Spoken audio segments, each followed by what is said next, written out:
आज खर्चा पानी में हम बात करेंगे रुपए की। आज जानेंगे कि रुपए की ऐतिहासिक गिरावट की क्या वजहें हैं और आगे रुपया किस करवट बैठेगा। जानेंगे सिर्फ हमारा रुपया डॉलर के आगे नतमस्तक हो रहा है या फिर दुनिया की बाकी प्रमुख करेंसीज का भी यही हाल है।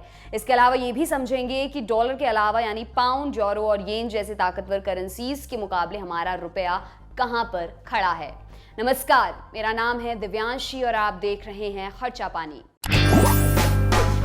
Brought to you by 5paisa.com. Investing made easy and rewarding. Download the app now. इतिहास में यह पहला मौका है जब डॉलर के लिए देशवासियों को 80 रुपए से भी ज्यादा की रकम चुकानी होगी। समाचार एजेंसी ब्लूमबर्ग के मुताबिक मंगलवार 19 जुलाई को शुरुआती कारोबार में डॉलर के मुकाबले भारतीय रुपया 80.06 प्रति डॉलर के रिकॉर्ड निचले स्तर पर फिसल गया। रुपए की गिरावट से न सिर्फ मिडिल क्लास की मुश्किलें और बढ़ने वाली हैं, बल्कि इससे देश की आर्थिक तकदीर पर भी बड़ा असर पड़ेगा।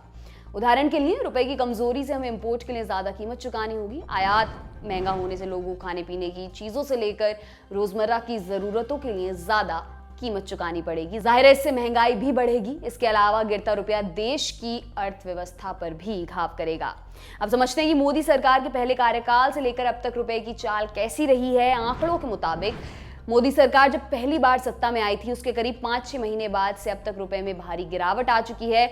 इस बात की तस्दीक खुद देश की वित्त मंत्री ने संसद में की है। सोमवार को वित्त मंत्री निर्मला सीतारामन ने आरबीआई का हवाला देते हुए संसद में एक प्रश्न के जवाब में संसद को बताया कि 31 दिसंबर 2014 से अब तक डॉलर के मुकाबले हमारा रुपया करीब 25% लुढ़क चुका है। लेकिन जवाब में वित्त मंत्री ने रिजर्व बैंक के आंकड़ों का हवाला देते हुए कहा कि 2014 में डॉलर के मुकाबले रुपए की विनिमय दर 63.33 रुपए प्रति डॉलर थी, यानी तब एक डॉलर के लिए करीब 63 रुपए चुकाने पड़ते थे। वहीं 19 जुलाई 2022 को डॉलर के मुकाबले रुपए की कीमत गिरकर 80 रुपए से भी ज्यादा हो गई है। रुपए में गिरावट की कई घरेलू और वैश्विक वजहें हैं, मसलन रूस यूक्रेन का युद्ध, कच्चे तेल की कीमतों में तेजी और पूरी दुनिया की पतली होती फाइनेंशियल कंडीशन। रुपए की कमजोरी की एक और वजह है विदेशी निवेशकों की तरफ से हमारे बाजारों से पैसा निकालना। पिछले एक साल में विदेशी निवेशकों ने भारत के शेयर बाजारों से 32 अरब डॉलर से ज्यादा की रकम निकाल ली है। आपको बता दें कि जून 2022 में देश का व्यापार घाटा 25.63 अरब डॉलर की नई ऊंचाई पर पहुंच गया। ऐसे में अंतर्राष्ट्रीय फाइनेंशियल सर्विसेज कंपनी नोमुरा का अनुमान है कि वित्त वर्ष 2022-23 के दौरान भारत का करंट अकाउंट डेफिसिट बढ़कर 3.3% पर पहुंच सकता है। इन सब बातों को लेकर हमने दुबई स्थित एमिरेट्स एनबीडी में director private banking expert Dharmesh Bhatia से बातचीत की। आप भी सुनिए। देखिए, जो गिरावट आ रही है ये बाकी सारे करेंसीज को फॉलो कर रही है। इसका मतलब ये है कि मार्केट में ट्रेड डेफिसिट्स काफी हाई बढ़ रहा है। अगर आप बेसिक इंफॉर्मेशन देखें, इंडियन ट्रेड डेफिसिट की जो बास्केट है उसमें जो मेजर योगदान है वो है कच्चा तेल, सोना और इलेक्ट्रॉनिक्स। तो अगर आप देखिए, पिछले महीने गवर्नमेंट ने सोने में 5% की वृद्धि कर दी टैक्स के ऊपर, क्योंकि वो नहीं चाहते कि ज्यादा गोल्ड इंपोर्ट हो और इंडिया के बास्केट को हिट हो। तो उसे वो कर्व करेंगे और मेरे हिसाब से 100 से 200 टन की इंपोर्ट आयात कम हो जाएगी इस 5% के बढ़त के कारण। बट कच्चा तेल भी बढ़ रहा है, ऑलमोस्ट $120 चला गया था। प्लस डॉलर भी, अगर आप देखिए, डॉलर भी कंटिन्यूस बढ़ रहा है। तो दोनों जगह से इससे हिट हो रहा था। और इंडिया की ट्रेड डेफिसिट की जो बास्केट देखे उसमें 30-40% का डाउन साइड देखने मिला है। उस कारणवश रुपया डेप्रिशिएट हुआ है। और अगर कच्चा तेल फिर से $120 रहता है और डॉलर इंडेक्स 107-108 पे टिका रहा, तो ये ट्रेड डेफिसिट नेगेटिव ना हो जाए, क्योंकि बाकी सारे करेंसीज में ट्रेड डेफिसिट नेगेटिव हो चुका है, तो रुपया 90 तक भी जा सकता है।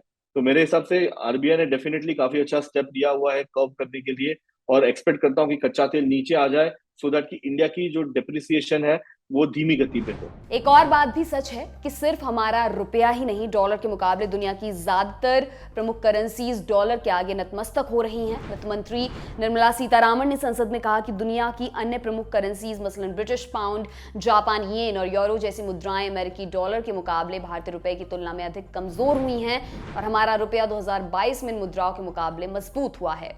आंकड़ों का विश्लेषण करें तो पता चलता है कि दुनिया की प्रमुख मुद्राओं के मुकाबले डॉलर काफी मजबूती के साथ खड़ा हुआ है और किसी देश की मुद्रा इसे हिला नहीं पा रही है। सबसे पहले यूरोपीय यूनियन की साझा करेंसी यूरो की बात करें तो अब इसकी हैसियत भी घटकर करीब डॉलर के बराबर आ गई है, जबकि इससे पहले करीब 2 दशक तक यूरो खरीदने के लिए 1 से ज्यादा डॉलर चुकाने होते थे।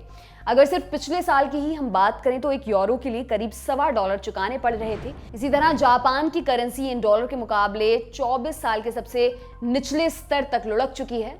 19 जुलाई को $1 खरीदने के लिए करीब 138 येन चुकाने पड़ रहे थे, जबकि पिछले साल 19 जुलाई को डॉलर खरीदने के लिए महज 110 येन देने पड़ते थे। अब ग्राफिक्स के जरिए समझते हैं कि डॉलर के अलावा दुनिया की दूसरी प्रमुख मुद्राओं के मुकाबले हमारा रुपया कहां खड़ा है। सबसे पहले बात करते हैं पाउंड स्टर्लिंग की। चालू कैलेंडर ईयर यानी इस साल जनवरी से अब तक ब्रिटिश पाउंड के मुकाबले रुपया करीब 6% उछला है, जबकि यूरो की तुलना में रुपया 5% चढ़ा है। इसके अलावा दुनिया की प्रमुख ताकतवर मुद्राओं में से एक जापानी येन के मुकाबले रुपया करीब 11% चढ़ा है, यानी G10 देशों की मुद्राओं के मुकाबले भारतीय रुपया औसतन 3% के आसपास बढ़ा है। इतना ही नहीं, पड़ोसी देशों जैसे पाकिस्तान, श्रीलंका और नेपाल की बात करें तो यहाँ की करेंसी डॉलर के मुकाबले बेतहाशा तेजी से गिर रही है। श्रीलंका में $1 के लिए 400 श्रीलंकाई रुपए चुकाने पड़ रहे हैं। पाकिस्तान में $1 के मुकाबले 200 रुपए पाकिस्तानी रुपया से ज्यादा चुकाने पड़ रहे हैं। दुनिया के करेंसी बाजार में रुपया कहां पर खड़ा हुआ है, इस बारे में हमने बात की एक्सपर्ट से, आप भी उनको सुनिए। देखिए, अगर आप रुपए की बात करें तो रुपया एज सच कमजोर इतना नहीं हुआ जितनी बाकी सारी करेंसी हुई है। अगर आप दुनिया की सबसे सेफेस्ट करेंसी देखें वो है जापानीज येन। अगर आप जापानीज येन की 6 महीने की अगर आप चार्ट देखें या इसकी चाल देखें तो उसमें 25% का डेप्रिसिएशन आ चुका है। उसके मुकाबले रुपया अभी भी ऑलमोस्ट 10% डेप्रिशिएट हुआ है। तो अभी भी रुपए में गिरने की गुंजाइश काफी हाई है। अगर आप बाकी बास्केट, अगर आप डॉलर बास्केट देखें उसमें अगर आप मेजर करेंसीज देखें तो जो सबसे ज्यादा उसकी जो योगदान है डॉलर इंडेक्स में वो है यूरो और स्टर्लिंग। इस दोनों करेंसी में भी ऑलमोस्ट 20% की पिटाई देखने मिली है लास्ट 1 साल के अंदर, और स्पेशली वॉर के बाद में तो काफी ज्यादा हो चुकी है। तो अगर ये गिर सकता है तो रुपया भी गिरने की गुंजाइश काफी हाई है। अगर आप बाकी बड़े करेंसीज को बाजू में रखें और सिर्फ एशियन करेंसीज को देखें तो श्रीलंका, पाकिस्तान, नेपाल, बांग्लादेश, मलेशिया, ये सारे करेंसीज ये जो नेबरिंग कंट्रीज है उसमें 20-30% की गिरावट आ चुकी है। एक्सपर्ट और हमारे रिसर्च के नतीजे बताते हैं कि सिर्फ रुपया ही नहीं, दुनिया की ज्यादातर प्रमुख मुद्राएं डॉलर के मुकाबले लड़खड़ा रही हैं। वहीं डॉलर के अलावा भारतीय रुपया, ब्रिटिश पाउंड, यूरो और येन समेत कई प्रमुख करेंसीज के मुकाबले सीना तान कर खड़ा हुआ है। ICICI बैंक में ग्लोबल ट्रेडिंग के प्रमुख बी प्रसन्ना ने इकोनॉमिक टाइम्स से कहा, अमेरिकी डॉलर के मुकाबले रुपए में गिरावट सिर्फ भारत की समस्या नहीं है, मुख्य रूप से विकसित अर्थव्यवस्थाओं के मुकाबले डॉलर की ताकत की कहानी है। इसका अंदाजा आप इस तरह लगा सकते हैं कि इस साल डॉलर इंडेक्स 12% चढ़ा है।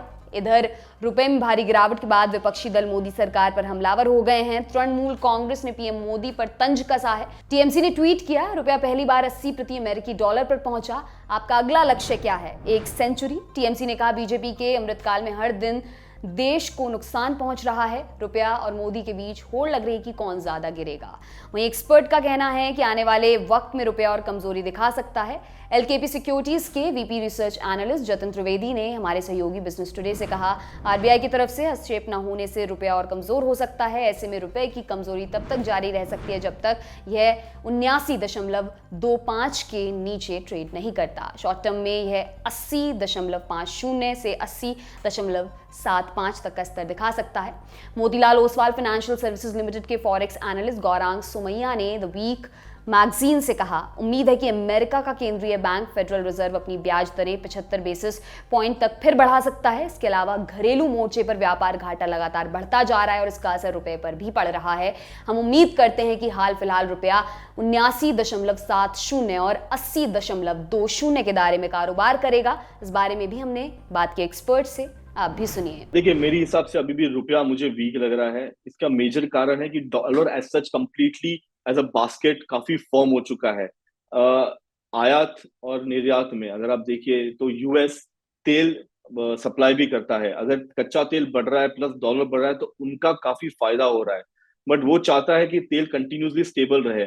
बट मेरे हिसाब से जो डेवलपिंग और अंडर डेवलपिंग कंट्रीज है उन्हें काफी बड़ा फटका लगा हुआ है तेल के कारण, और ये जो वॉर के कारण फूड सप्लाई में भी काफी डिस्टर्बेंस हुआ है। तो मेरे हिसाब से डॉलर अभी भी काफी स्ट्रांग रहेगा बाकी सारे करेंसीज के अगेंस्ट, और यही चलता रहा और यन अगर कमजोर और होता रहा तो डेफिनेटली इंडिया करेंसीज वीक होगी, क्योंकि जापानीज और चाइना युआन ये दोनों काफी को रिलेटेड होती है इंडियन करेंसीज के साथ, और उनमें काफी अच्छी पिटाई देख चुके हैं हम। तो रुपए की बारी है और रुपया हो रहा है आगे चल के शॉर्ट टर्म में 82 और लॉन्ग टर्म में 85 के स्तर आपको साल के अंतराल में देखने मिल सकते हैं। तो ये था आज का खर्चा पानी। ये बुलेटिन आपके लिए लिखा था हमारे साथी प्रदीप यादव ने। आप अपनी राय इस एपिसोड के बारे में कमेंट बॉक्स में जरूर दें। अगले एपिसोड तक अपना खूब ख्याल रखें। शुक्रिया।